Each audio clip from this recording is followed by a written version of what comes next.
പ്രിയപ്പെട്ടവരെ, യേശുവിന്റെ നാമത്തിൽ ഞാൻ നിങ്ങളെ വാഴ്ത്തുന്നു. ഈ സ്ഥലം അമേരിക്കയിൽ നയാഗ്ര എന്നൊരു സ്ഥലമുണ്ടല്ലോ. ഇതിനെ നയാഗ്ര ഓൾഡ് ഫോർട്ട് എന്നാണ് വിളിക്കുന്നത്. അതായത് ഇത് 16-ാം നൂറ്റാണ്ടിൽ ഫ്രഞ്ച് ദേശം, അതായത് ഫ്രാൻസ് രാജ്യം, അവർ ഈ സ്ഥലത്തെ കീഴടക്കി ഇവിടെ ഭരിച്ചുകൊണ്ടിരുന്നു. ആ സമയത്ത് ബ്രിട്ടീഷുകാർ അവരോട് യുദ്ധം ചെയ്ത് ഈ സ്ഥലം അവരുടെ സ്വന്തമാക്കി മാറ്റി.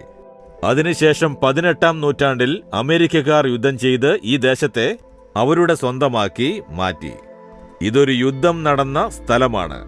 അതിലുണ്ടായിരുന്ന സൈനികർക്ക് താമസിക്കാൻ ഉണ്ടാക്കിയ കോട്ടയാണിത്.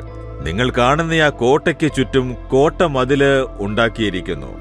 പീരങ്കികൾ ഉണ്ടായിരുന്നു. ഇതൊരു യുദ്ധക്കളമായിരുന്നു ആ കാലത്ത്. നമ്മുടെ ജീവിതത്തിലും ദൈവം നമ്മെ യുദ്ധത്തിൽ വെച്ചിരിക്കുകയാണ് എന്ന് നാം ഓർമ്മിക്കേണ്ടതാണ്.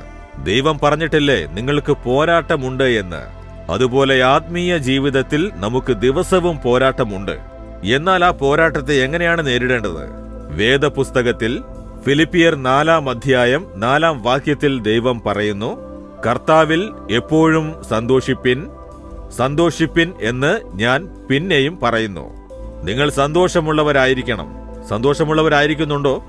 ദൈവം നിങ്ങളോട് ഇടയ്ക്കിടയ്ക്ക് ചോദിക്കുന്ന ഒരു കാര്യം, നീ സന്തോഷമുള്ളവനാണോ മകനെ, മകളെ, നീ സന്തോഷവതിയാണോ എന്നാണ് ചോദിക്കുന്നത്. എന്തുകൊണ്ടാണെന്നോ? നാം സന്തോഷമുള്ളവരായിരിക്കണമെന്ന് അവൻ ആഗ്രഹിക്കുന്നു. അതുകൊണ്ടാണ് ദിവസവും നിങ്ങൾക്ക് വേദവചനത്തെപ്പറ്റി പറഞ്ഞ് നിങ്ങളെ ഉത്സാഹിപ്പിക്കുവാനായി എന്നെ ഉപയോഗിക്കുന്നത്. നിങ്ങൾ സന്തോഷത്തോടെ ഈ പരിപാടി കണ്ട് ആശീർവദിക്കപ്പെടണം എന്നതിനു വേണ്ടിയാണ് പല സ്ഥലങ്ങളിലേക്ക് പോകുമ്പോഴൊക്കെ എന്റെ സമയം അതിനുവേണ്ടി ചെലവാക്കി ഈ കാര്യം ചെയ്തുകൊണ്ടിരിക്കുന്നത്. ചില സ്ഥലങ്ങളിലേക്കൊക്കെ പോകുമ്പോൾ അതിരാവിലെ 5 മണിക്കൊക്കെ ഒരുങ്ങി പുറപ്പെട്ട് അതിരാവിലെ അവിടേക്ക് പോയി ഞങ്ങൾ രജിസ്റ്റർ ചെയ്യാറുണ്ട്. എന്തിനാണ് അങ്ങനെ കഷ്ടപ്പെടുന്നത്, പ്രയത്നിക്കുന്നത് എന്ന് ചിലര് ചോദിക്കാറുണ്ട്. ഇത് കാണുന്ന നിങ്ങൾ ഈ സ്ഥലത്തെയും പരിസരങ്ങളെയും കണ്ട് സന്തോഷിക്കണം. വചനങ്ങൾ സന്തോഷത്തോടുകൂടി കേൾക്കാൻ വേണ്ടിയാണ് ഞങ്ങൾ ഇത്രയും പ്രയത്നിക്കുന്നത്. കാരണം യേശു നിങ്ങളെ സ്നേഹിക്കുന്നു. നിങ്ങൾക്ക് വേണ്ടി കുരിശിൽ മരിച്ചിരിക്കുന്നു. നിങ്ങളോട് വളരെ സ്നേഹമുള്ളവനാണ്. അവൻ കൂടെയുള്ളപ്പോൾ എന്തിനാണ് ദുഃഖിക്കുന്നത്? എന്താണ് സന്തോഷമെന്ന് ചോദിച്ചാൽ, ദൈവം എന്റെ പ്രാർത്ഥനയ്ക്ക് ഉത്തരമരുളി എനിക്ക് അത്ഭുതം ചെയ്തു, അതുകൊണ്ട് സന്തോഷിക്കുന്നു എന്നതാണ് ഒരു അനുഭവം.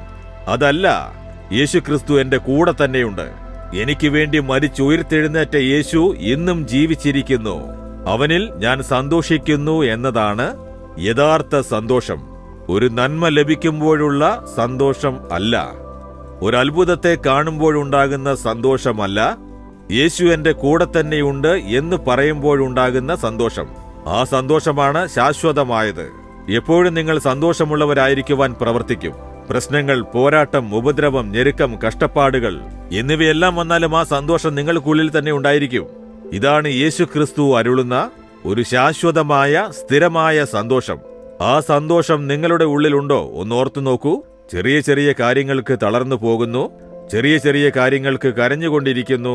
ചില ആളുകൾ പറയുന്നത് കേട്ടിട്ട് എന്തുകൊണ്ടാണ് എനിക്ക് അങ്ങനെയെന്ന് മനസ്സ് തളർന്ന് ദുഃഖിക്കുവാൻ ആരംഭിക്കുന്നു. യേശു നിങ്ങളെപ്പറ്റി എന്തു പറയുന്നു? നിങ്ങളുടെ കൂടെയുണ്ട്. അതാണ് സന്തോഷം. ആ സന്തോഷം എപ്പോഴും നിങ്ങളുടെ ഉള്ളിൽ ഉണ്ടാവണം. അതിന് യേശുക്രിസ്തു നിങ്ങൾക്ക് വേണ്ടി മരിച്ചതും രക്തം ചിന്തിയതും നിങ്ങൾ എപ്പോഴും ഓർത്തുകൊണ്ട് യേശുവിനെ സ്തുതിക്കുമ്പോൾ ആ സന്തോഷം നിങ്ങളുടെ ഉള്ളിൽ വരും. നിങ്ങൾ പറയൂ, ദൈവമേ, ഇനി ഞാൻ എപ്പോഴും നിന്നിൽ സന്തോഷമുള്ളവനായിരിക്കും. ഞാൻ ദുഃഖിക്കുകയില്ല. ഏത് പരിതസ്ഥിതിയിലും എന്നെ അത് ബാധിക്കാതിരിക്കുവാൻ എപ്പോഴും സന്തോഷമുള്ളവനായിരിക്കും. അതിനായി എന്നെ സമർപ്പിക്കുന്നു. എന്നെ എപ്പോഴും സന്തോഷമുള്ളവനായി വെച്ചിരിക്കുന്നതിനായി അങ്ങേക്ക് സ്തോത്രം.